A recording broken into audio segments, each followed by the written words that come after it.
Welcome everybody. Welcome to Centro Cultural de Mexico. It's a community space. And I want to introduce Ms. Dr. Antonia Darder. She's done many things. She has a list full of awards here that I can name. But she met Paulo Freire back in 1987 at an event here in OC, and she's been working with him in collaborations many times over. She's served the Levy Presidential Endowed Chair in Ethics and Moral Leadership in the School of Education at Loyola Marymount. She's an activist, she's a poet, she's a writer. She's written Culture and Power in the Classroom, A Dissident Voice, Essays on Culture and Pedagogy and Power. And she just came out with the book, and I believe we're going to have it for sale in the back. Freire and Education. I love that book, and I was just telling her every sentence was like she was spitting truth. I was eating up every word that she was saying, and she was just calling out teachers to really take on the work of Paulo Freire, that it's not just in the classroom. It's like, she's not talking about it, but I'm like, why am I doing that? But like, really, hope you give her a round of applause. She's an amazing person, and welcome, Antonia Darder.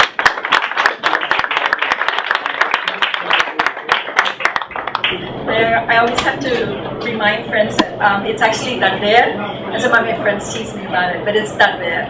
And I think it's one of the examples of how colonization is at work in our lives in really weird ways. And I always, I always tell people that when you really see it is, I've had situations where people will be on the phone, right, and they'll say, okay, what's your name? So I'll say Antonia Darder, and then go, how do you spell that, right? And I'll say, okay, D as in David, A-R, D as in David, I go through this whole thing, and then they go, oh, you mean Darder. And so that may not seem like anything to you, but it really does, because what they call us has a lot to do with how we experience ourselves. And it has a lot to do with who decides what is legitimate, right? What is a legitimate way of speaking? So I think that we think about colonization in these big, huge ways, but sometimes we don't understand that actually colonization is at work in our lives in a whole lot of different ways, in very, very small ways, and ways that impact our sense of identity, our sense of history, the sense of who we are, and also the sense of our own power in the world, our ability to make sense of the world. So I was asked to talk a little bit about this book, Freire and Education, and so I want to tell you that I want to start from a very personal sense, because often when people think about these books, academic books in particular, they think about them in these really abstract ways, and my struggle has been to try to think about how I, as a Puerto Riqueña, as a colonized subject of the United States, how I have continued to try to make sense of the world, how I have tried to take in a very personal way this struggle against colonization, the struggle against capitalism, and really think about how education can be used as either a tool of domination or a tool of liberation.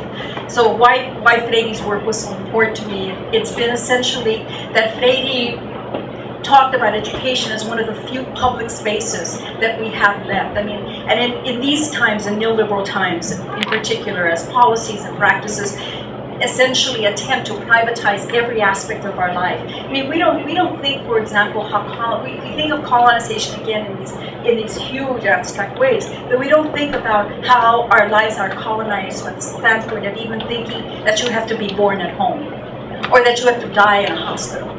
I'm going to both continuums, right? The sense, or the way that spirituality becomes institutionalized, for example. The sense that how you are spiritual, or how we relate to the world somehow has to be packaged up for us, packaged up and sold and commodified. So much of the work that Freire did was attempting to look at issues of alienation, look at issues of domination, think about how we are, in essence, taught to accept our own oppression, and how, as a consequence then, it was our responsibility as educators and activists to think about our work pedagogically, and to understand that always pedagogy and politics are always interlinked. It's not school is over here, or education over here, and politics are over here. It's never that. That in fact, the ways we teach, the ways we think about education are fundamental to our work as activists.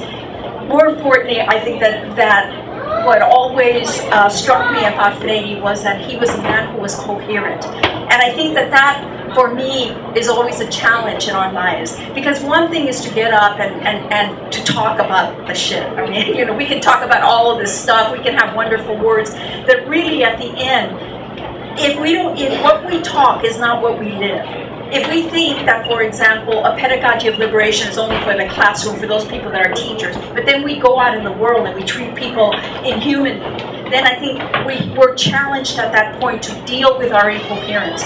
Because essentially the manner in which oppression is perpetuated is through our incoherence, our inability to be coherent politically. And so much of our work in terms of trying to change the structures of domination, to try to decolonize the context in which we live, the communities in which we live, the societies in which we live, requires of us an element of coherence. And for me, that issue of coherence has to do with how do we come to embrace our humanity.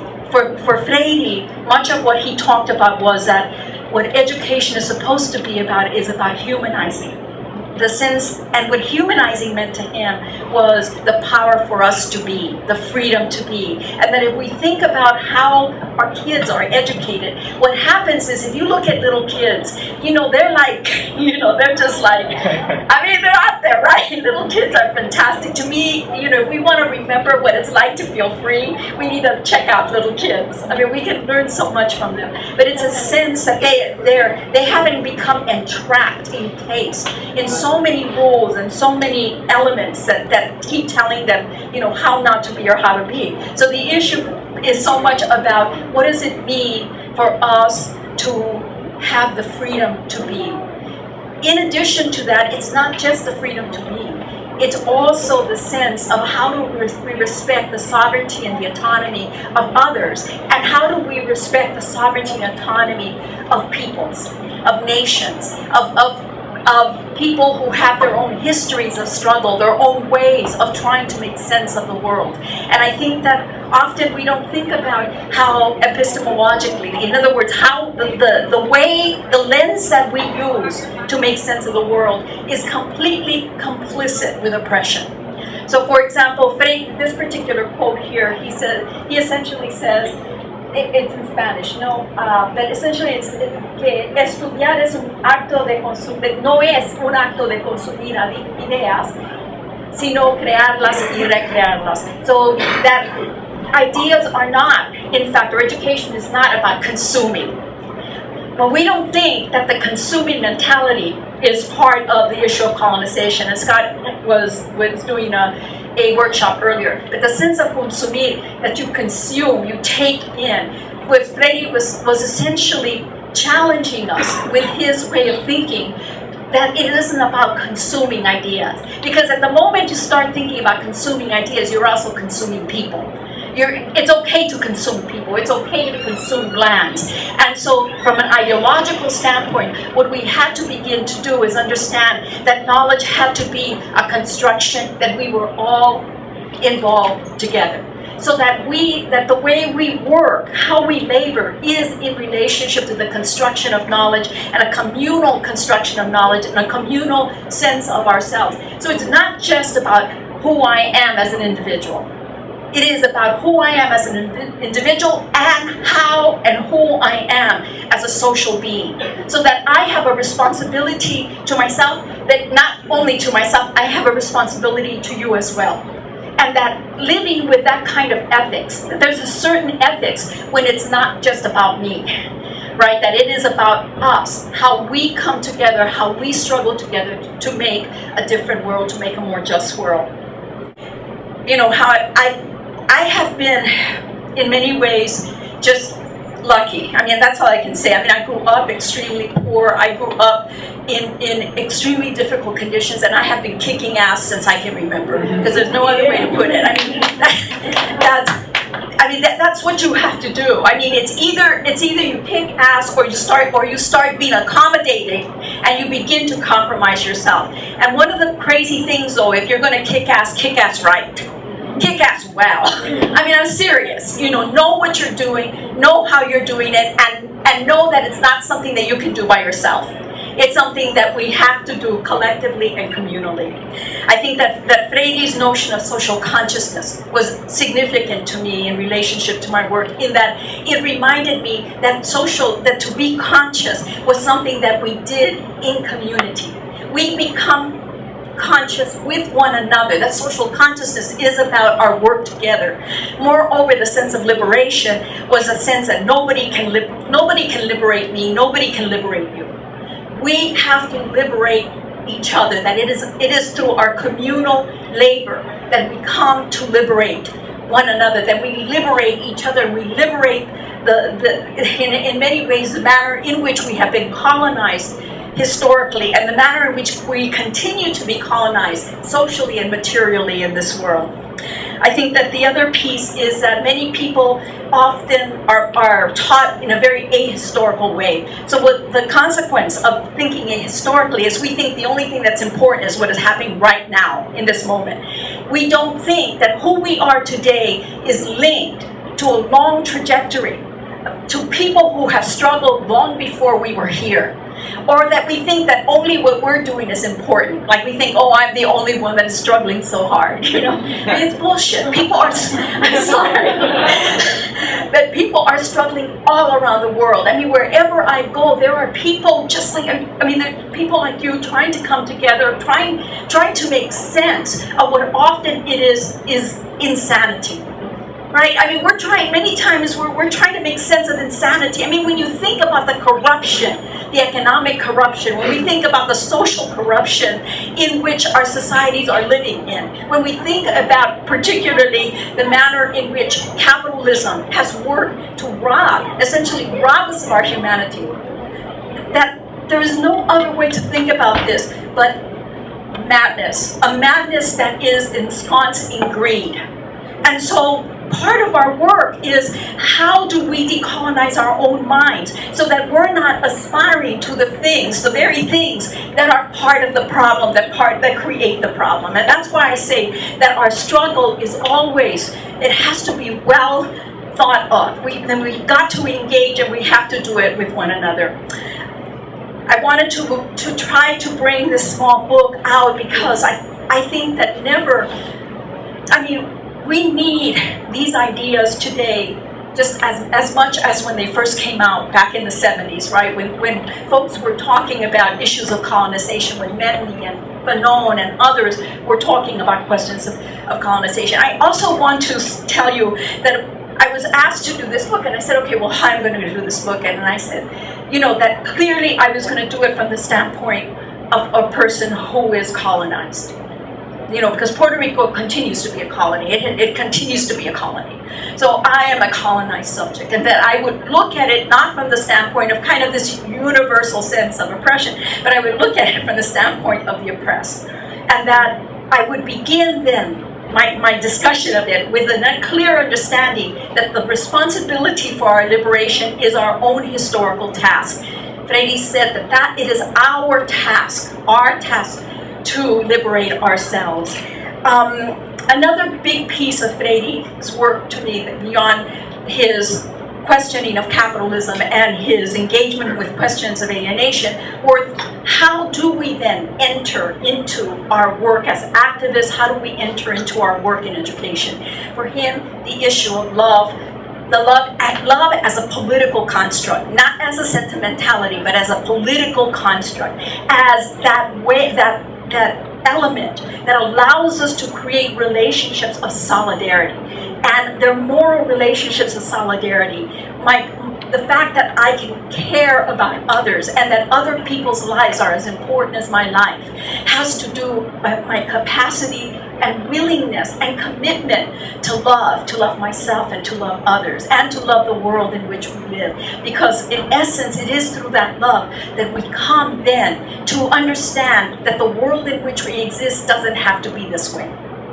And if we understand that it doesn't have to be this way, then we understand that politically we can step in to make change. And we need to begin to think in multidimensional ways as to how then we enter into struggle with one another. So many times people talk about consciousness in these, again, very, very abstracted ways. What I wanted to bring together in this book was an understanding that consciousness, that what happens in terms of our social consciousness is inextricably linked to what happens out in the material world. That how we think about the world and then what we do in the world is absolutely linked.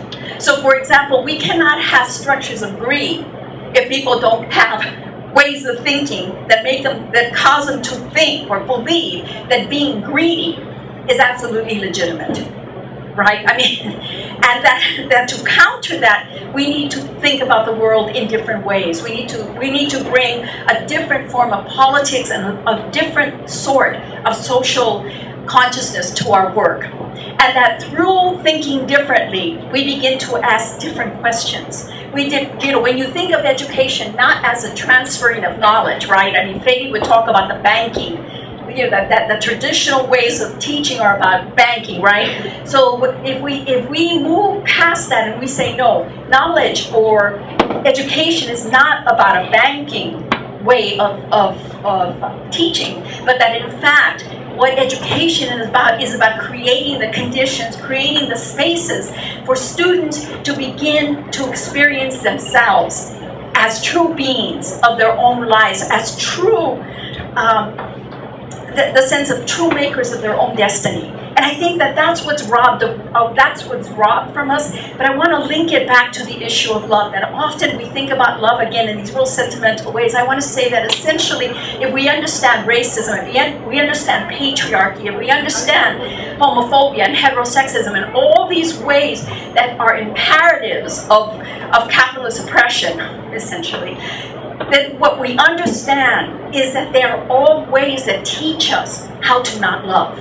And what I mean by that is that it teaches us to separate ourselves from others, to believe ourselves either better than others, or to feel or to believe ourselves inferior to others. So much of our work, I believe, is about how do we decolonize our minds, how do we decolonize our bodies, how do we decolonize the relationships that we have within our communities and with each other. This is not an easy task. It requires incredible critical vigilance, self-vigilance. It means I have to be very, very conscious that what I am saying and what I'm doing come together, that there is integrity in the words and in the actions. And that's part of our struggle in life, especially in a society that is so damn contradictory, a society that actually often indirectly and directly teaches us to believe that lying is acceptable, that cheating is acceptable, that dehumanizing ways of being are legitimate ways of getting ahead. So we have a lot of work to do with ourselves and each other in order to begin to bring a different consciousness to the world, one that says we have a right to be. It is our inalienable right to exist and to be free. And that with that, we have a responsibility of solidarity and care for one another, and the exchange and the sharing with one another in order for us to bring, in a sense, create a very different economy of life. We've got to see how capitalism, inherent in capitalism, there is absolutely no way to create a just capitalism. There's no way. I mean, if we look at the inequality, I mean, the gross inequalities that exist, there is absolutely no freaking way to make this just. So part of our struggle is how do we begin to think about a new economy? And in many ways, believe it or not, it may seem so, but the work that people are doing here at the Centro, for example, is already trying to put into place a new economy, a new way of engaging, a new way of thinking about how social relationships come together and how work relationships come together. And I think that in many ways, this was exactly what Freire was talking about when he beseeched us to look for ways in our communities in which we could change and shift the manner in which power relationships work, so that we could create more horizontal relationships, a cooperative sense of social justice, so that we could truly work together in ways that allowed us to thrive and grow as human beings, but also as communal beings together, as political beings together. What I want to say about the book is that the last chapter in the book is actually a dialogue with Freire. And the reason I just want to point this out is that 23 years ago, I did this dialogue with Freire that I had recorded with Paulo Freire and with Peter Park, who was another comrade. And I'm going to tell you, the crazy thing is that we don't realize at times that our own consciousness is an evolutionary process, right? And so I remember, 23 years ago, looking at the transcript of the dialogue with Freire, and part of what I was trying to do, thank you, what I was trying to do with that was to really ask questions about what happens, for example, when folks of color have been struggling against issues of racism, for example, and then we find ourselves in organizations, in political organizations, with folks that are supposed to be our brothers and sisters, who are supposed to be our allies, and still the racism persists. The same people are the leaders, and the same people are pushing. It's the same thing that we deal with in terms of patriarchy, the manner in which it becomes so embedded that often, people reproduce it even within contexts that are supposed to be liberated from that. So we were going back and forth. But anyway, so when I read it back, in the 90s, I thought, okay, well, this is okay. At the time it wasn't, I must have not been, my own sense of it. But then 23 years later, I'm writing this book and I'm thinking, okay, this is supposed to be in relationship to Paulo Freire.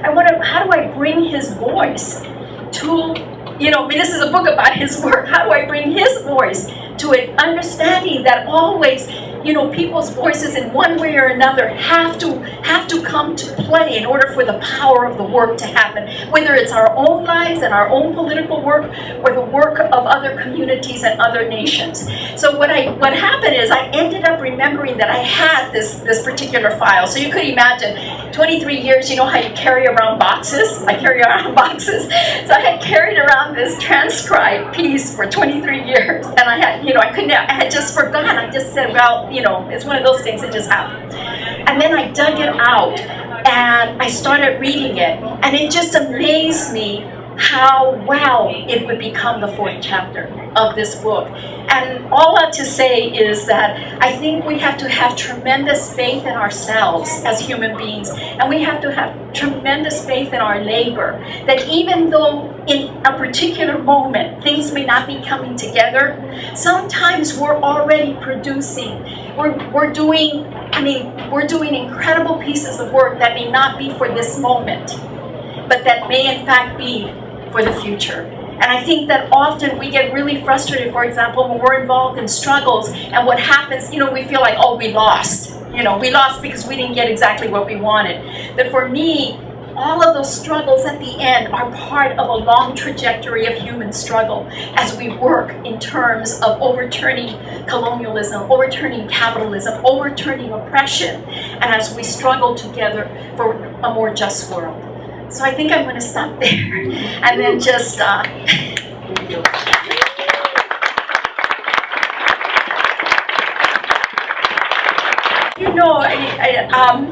there's a few minutes, and so just offer any comments or questions that any of you might want to interject or bring to the audience. I'm a teacher here in Santa Ana, and I'm in here in Santa Ana as well, and I teach social science. And so I'm constantly talking to the kids about the neo-colonialistic construct of the school, and I try to bring it into every single conversation every day. But I find that they still don't understand how it's working. So I know I'm the only one talking about that because no one else talks about that stuff, but maybe you can shed some light on how I could be effective in getting them to see what's going on. That maybe in that school you're the only one, but lots of folks are talking about it. No, in my school, I feel like I'm the only person talking about it. I don't know. Yeah. But okay, so I mean, so often people will ask questions, you know, like, okay, how can I do this or how can I do that? And what I want to say is that I am very reticent to give formulaic answers. You know, some people are not. I am very reticent, and the reason for this is because I believe that the context matters, and so how we approach a problem or an issue should be grounded in the context, in the reality in which we're at. So that to say that every context in which we're struggling has particular power relations, both formal and informal power relations, and opportunities as well as, you know, oppressive elements that are working against us. So what I would say is that the important piece for us is, how do we learn to read power? How do we begin to understand what are the power relationships that are at work? What are the ways in which inequalities are being reproduced? What are the ways that particular discourses of inequality become legitimated as, you know, as legitimate knowledge? And then how we were, so that would be one of the first pieces, and that you would do that through, you know, really an analysis of your text, but even more importantly, listening to how students are responding. You know, listen to how they're responding. And often teachers will get really excited and they'll decide, like, okay, I'm going to really create a liberatory, you know, classroom. And the students fight back. The students fight back, and then they get all like freaked out, you know, because they fought back. And I'm like, oh my God, how can we talk about hegemony on one, you know, we talk about hegemony, and then when we see it in action, we're like all freaked out. So what I would say is that the most powerful piece is to really get a sense of the context in you're in, see what opportunities are there, but also look at your materials. Try to think about what's missing in those materials. Think about different questions, not the same old questions. The same old questions reproduce the same old shit. I mean, that's just the truth, right? So we have to ask different questions, and so the only way to ask different questions is that we've got to turn things around. Then we have to listen to if you listen to the students, you start to hear where they're struggling to make sense of the world. So engage with them and begin to think through then, how do you engage both the individual elements and the larger structural dimension, so that students begin to see themselves both as individuals and also part of a larger reality. And that, you know, through that way, and not, you know, last but not least, you have to live differently. You yourself have to present yourself in a different way. You know, we can't talk about decolonizing the world and then act like colonizers. Right? I mean, it might sound funny, but at times we're very contradictory.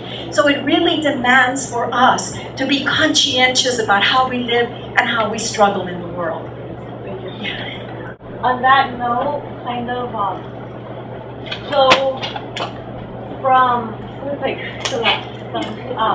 but from the standpoint of, we're talking about hearing, right? And hearing different ways in which, let's say, colonized subjects are speaking, because we've been speaking forever. And people, so I guess for the word subaltern, the colonized subject speaking, and how do you navigate this?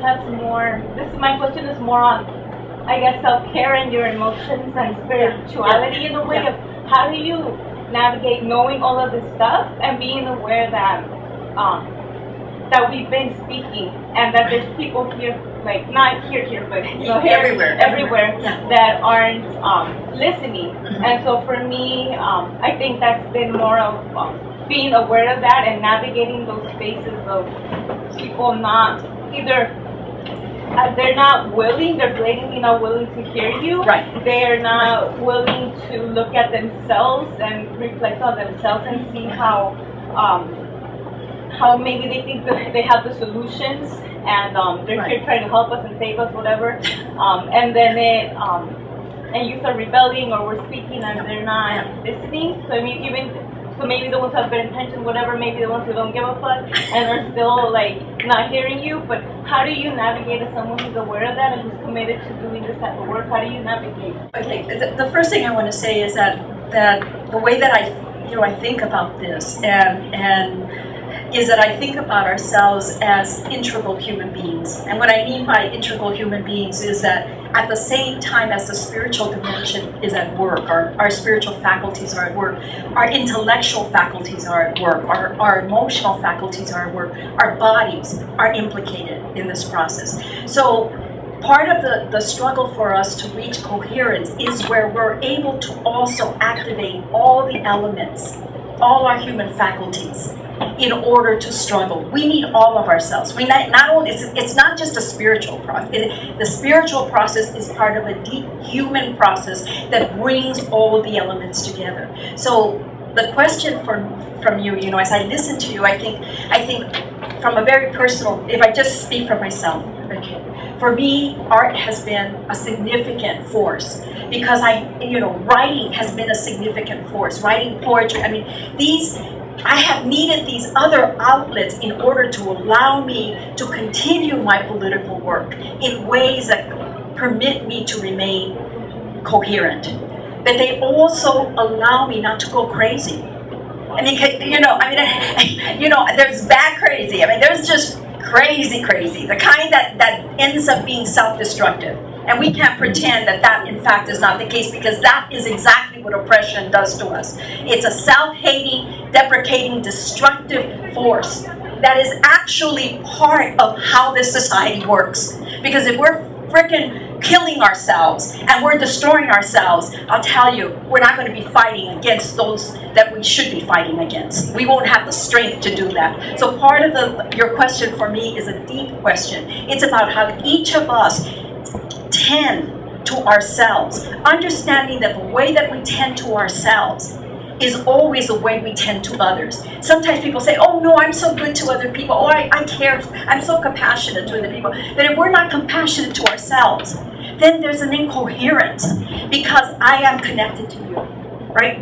There's a connection that goes on. And so my valuing of my life is also my valuing of your life. And we've got to bring that kind of dialectic. It's a political aspect that has to do with how we bring it together, how we break the separation. We break what we are taught to believe that there's a separation, and the way we look at it is this never links to this. And what I'm trying to say is that way of thinking, those binaries that have gotten created, actually work in the interest of oppression.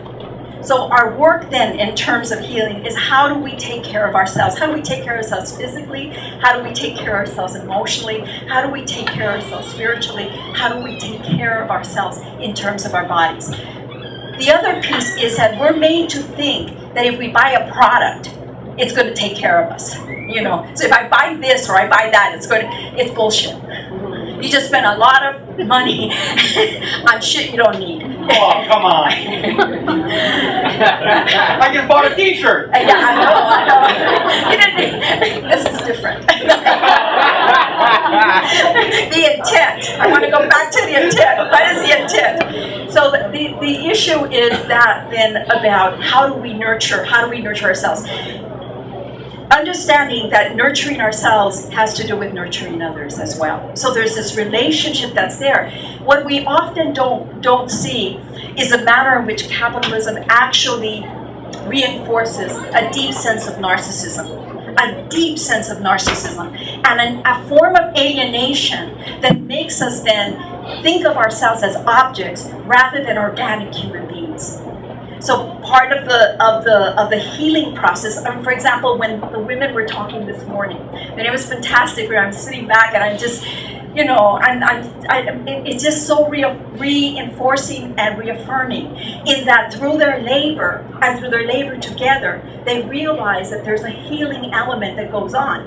But the truth of the matter is, healing doesn't happen just for an individual, because it happens in community. And so as a consequence, as I am liberated, we are liberated. As I am healed in terms of those wounds of alienation that I have experienced and that I have struggled with, then we together find that road. And I think that that's how we have to think about this issue of healing. We go back to the issue of social consciousness and community together. Also, alienation can be a negative thing, but it can be used to empower someone. Do you think that we can Hold on. Let me think about It's it. okay. Ask this question. Do you think that through and hatred, that we could, through that, come together and actually do a positive thing off of being angry together? I want you to know that I don't connect hatred with anger. Those are not necessarily, they can go together, but I don't think about it those ways. I think that often we can hate that which hurts and that which oppresses, right? But that, to me, that can't be the root of our struggle.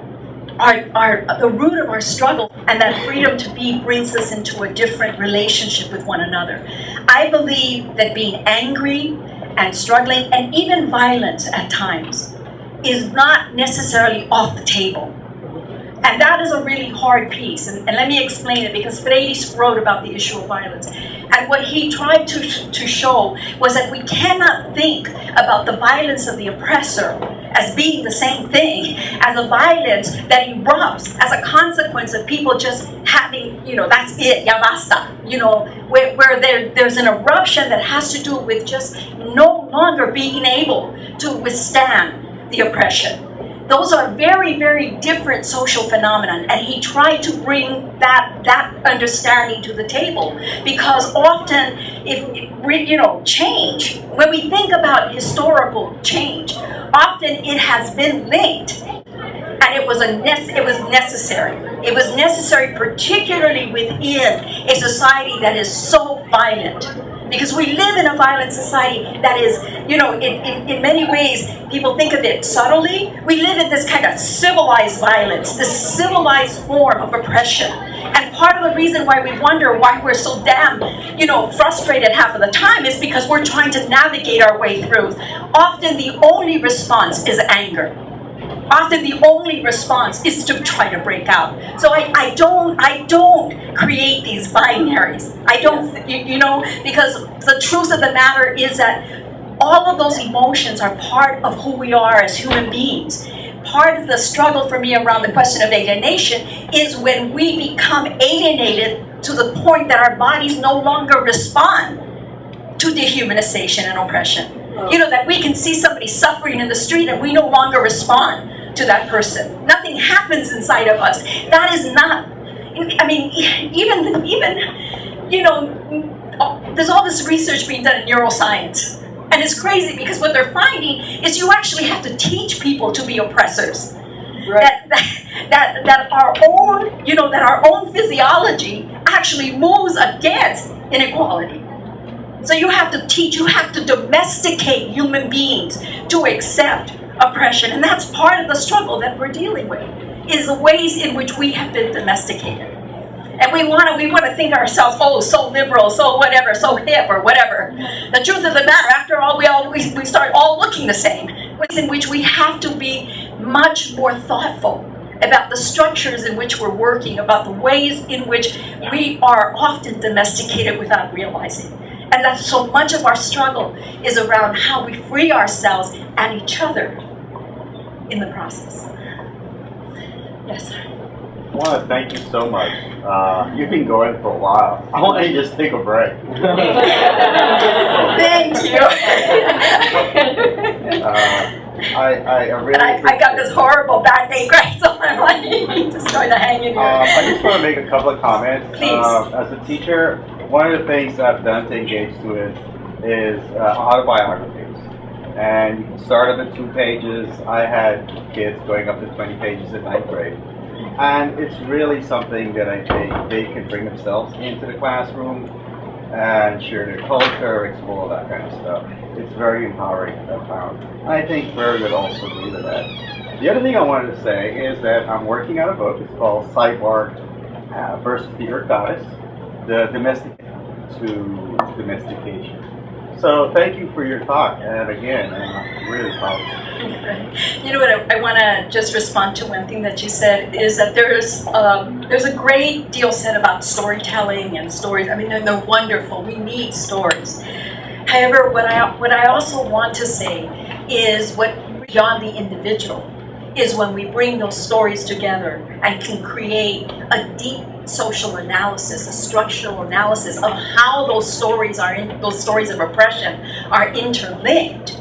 And through that understanding, then, we not only engage the individual, but we engage the larger structures of oppression that are at work.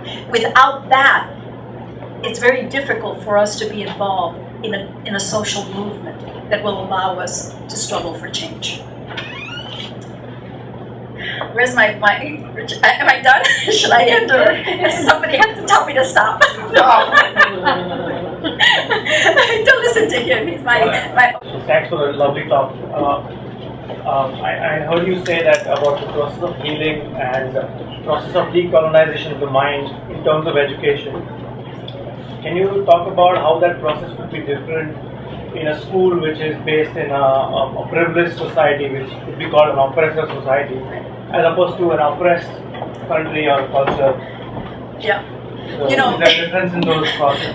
what I think is very interesting is that a lot of the things that we're asking for in our communities, in oppressed communities, are exactly what kids in elite communities get all the time. They get mobility. They get opportunities to engage their world. They get opportunities to be creative, right? So then that tells you that unfortunately we live in a society where the only beings that are allowed to be free are those who are the elite. Because the sense is that those are the kids, those are the students that are being educated to be the leaders of this society.